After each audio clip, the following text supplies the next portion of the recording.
Welcome to our channel. Today, we embark on a journey into the intricate and often misunderstood landscape of the human nervous system. Have you ever felt that the world is simply turned up too loud? Do you find yourself needing to retreat to a dark, quiet room after a busy day? Not because you are antisocial, but because your battery feels utterly drained by noise, light, and emotional undercurrents? We are exploring a trait that affects roughly 20% of the population, yet is frequently mislabeled as shyness or anxiety. We are looking at the psychology of sensitive minds, a profound biological reality that shapes how millions perceive existence. It is wonderful to be here, Jane, to discuss a subject that is so close to my heart and clinical practice. What you are describing is technically known as sensory processing sensitivity, or SPS. In clinical terms, we often refer to individuals with this trait as highly sensitive persons, or HSPs. It is crucial to understand right from the start that this is not a disorder, a pathology, or a diagnosis found in the DSM. It is a fundamental, innate temperament trait. It means that the nervous system is wired to process sensory data and emotional stimuli much more deeply and thoroughly than the average person. That distinction is vital, that this is a temperament, not a flaw. The term highly sensitive person was popularized by Dr. Elaine Aron in the 1990s, and her research really shifted the paradigm. Before her work, many people with this trait were simply told they were too sensitive or needed to toughen up. It is fascinating to think that 1 in 5 people carries this trait. Dr. Aron's research suggests this isn't just about emotions. It is deeply rooted in how the brain functions. Could you elaborate on the biological machinery that differentiates a sensitive mind from a non-sensitive one? Certainly. The biological difference is profound. We see distinct differences in the neurobiological architecture of HSPs. Primarily, their nervous systems are more permeable to stimuli. While a non-HSP might filter out the background hum of a refrigerator or the texture of a wool sweater, the sensitive brain registers these inputs with high priority. We also see heightened activity in the insula, the part of the brain that integrates inner body states and emotions, and the amygdala, which processes danger and intensity. This means the biological volume dial is set higher, allowing for more data to enter the conscious mind for processing. So, effectively, the hardware is processing high-resolution video, while everyone else is streaming in standard definition. I've read about the role of mirror neurons in this dynamic as well. Mirror neurons are those fascinating brain cells that allow us to mirror another person's experience, to feel sad when we see someone crying. My understanding is that in the sensitive mind, these neurons are essentially working overtime. Does this explain why people with SPS often report feeling physically exhausted after being around people who are grieving, or even just intensely stressed? That is a perfect analogy, Jane. Functional MRI studies have shown that when HSPs view photos of strangers displaying strong emotions, their mirror neuron systems light up significantly more than non-HSPs. They do not just cognitively understand that someone is sad. They simulate that sadness within their own neural pathways. This is the physiological basis of hyperempathy. It is why boundaries become a medical necessity rather than just a social preference. If you are constantly absorbing the emotional debris of your environment, your neural capacity for regulation becomes saturated much faster than someone with a less reactive mirror neuron system. To help our audience conceptualize this, Dr. Aron developed the acronym DOES to summarize the 4 pillars of high sensitivity, DOES. It stands for depth of processing, overstimulation, emotional reactivity, and sensing the subtle. I want to walk through these one by one, starting with D for depth of processing. This seems to be the core characteristic.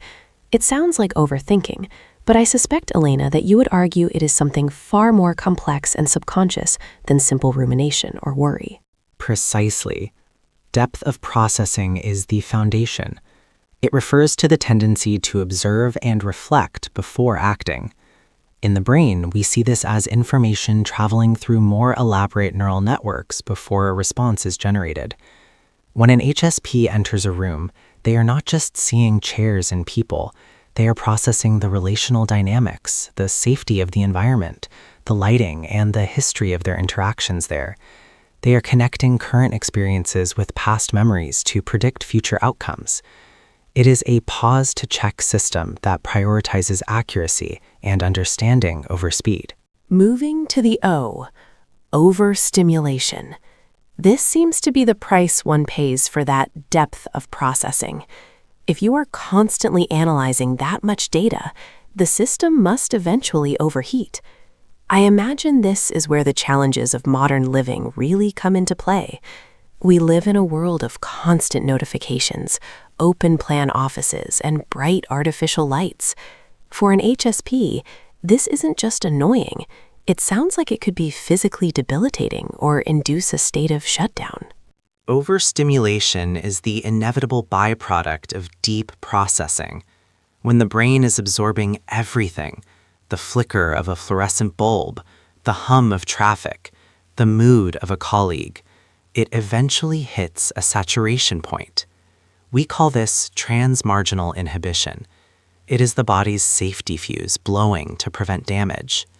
An HSP might suddenly feel unable to speak, think clearly, or handle one more piece of information. It is often mistaken for anxiety or irritability, but it is actually a neurological request for silence and reduced input to allow the nervous system to recalibrate. Let's discuss the E, emotional reactivity and empathy. We touched on this with mirror neurons, but it goes beyond just feeling others' pain. It's also about how intensely they feel their own lives.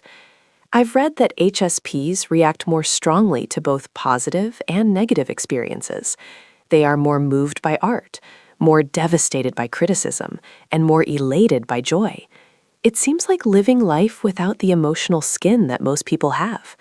Is this heightened reactivity linked to the depth of processing we discussed earlier? Yes, they are inextricably linked. Because the sensitive mind processes data deeply, the emotional response to that data is naturally stronger. You cannot have one without the other. This emotional intensity allows for profound joy and awe, what we call aesthetic arrest when witnessing beauty. But it also means criticism or failure lands with a heavier impact. This high emotional reactivity serves an evolutionary purpose. It compels the individual to pay close attention to lessons learned. If an experience feels intense, the brain tags it as important, ensuring the lesson is remembered for survival. Finally, the S, sensing the subtle.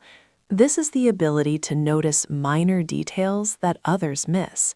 The slightly changed tone in a voice, a new haircut, a rearrangement of furniture, or a shifting scent in the air.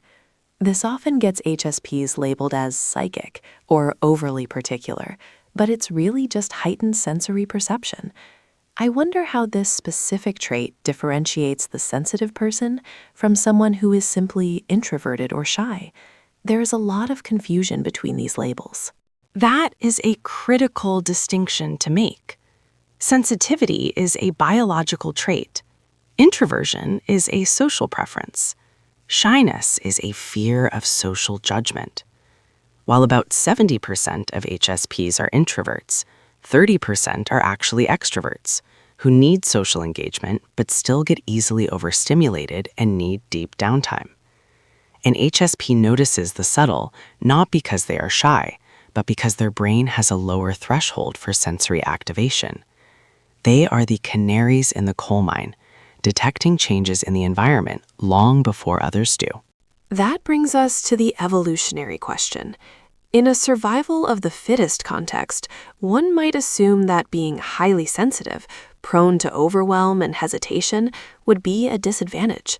Yet this trait exists in over 100 species, from fruit flies to primates, and consistently remains at that 20% mark of the population. Why has nature preserved this trait? What is the evolutionary advantage of having a minority of the population who are wired to be so reactive and cautious? Biologists call this the responsive or sensitive survival strategy. In a group of animals, you need the majority to be bold, aggressive, and quick to explore, the hawks. But if everyone is a hawk, the group risks rushing into danger. You need a minority of doves, individuals who pause, observe, and detect the subtle scent of a predator or a change in weather patterns. The sensitive members of the tribe were the advisors, the healers, and the sentries. Their survival advantage is that they see the danger before it arrives and find resources others miss. So, in a tribal setting, the HSP was the wise counsel. But we must acknowledge the friction of the modern world. We are no longer darting against predators in a quiet forest. We are navigating a 24/7 digital economy. The sheer volume of input today is unprecedented in human history. It seems that the sensitive mind is particularly ill-suited for the aggressive, fast-paced, multitasking demands of corporate life. This mismatch must be a significant source of stress for those with SPS. It is the primary struggle for my patients with SPS. Their nervous systems are ancient radar dishes trying to function in a world of constant static. The modern world rewards speed, volume, and superficial multitasking, everything that is antithetical to the sensitive nature. This leads to chronic hyperarousal, where the cortisol levels remain elevated because the system never gets the all-clear signal. The sensitive mind requires what I call restorative niches, pockets of time and space where input is reduced to zero, just to return to baseline. Let's talk about those restorative niches and coping mechanisms. If you cannot change your biology, you have to change your lifestyle. For our listeners who are identifying with this description, what are the non-negotiables? We aren't talking about bubble baths and luxury. We are talking about neurological maintenance. How does an HSP structure their life to prevent that transmarginal inhibition or burnout we discussed earlier? It seems that downtime needs to be reframed entirely. Absolutely. Downtime is not a luxury for an HSP. It is as essential as sleep or food. This means scheduling periods of low stimulation. This might be sitting in a dark room for 20 minutes after work, wearing noise-canceling headphones during a commute, or limiting social engagements to one per weekend. It also involves sensory dieting, curating what you watch and listen to. If you are highly empathetic, watching violent news before bed is physiologically disruptive. You must treat your energy as a finite resource that requires deliberate replenishment. I think it is also important to highlight the incredible strengths that come with this package. We have talked about the challenges, but the DOSE model also implies immense potential. The depth of processing leads to creativity, innovation, and profound insight. The empathy leads to deep, meaningful relationships and leadership that cares for the whole.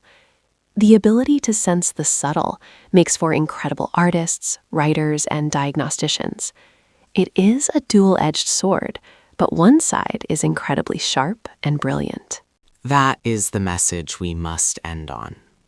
To be sensitive is to be alive in the fullest, most vibrant sense. While it requires management, the capacity to be moved deeply by a piece of music, to understand a friend without words, and to see the interconnectedness of things is a profound gift. If you are a sensitive person, your task is not to toughen up and become like the majority, but to cultivate the environment where your unique, sensitive mind can flourish. The world needs the depth you bring, now more than ever.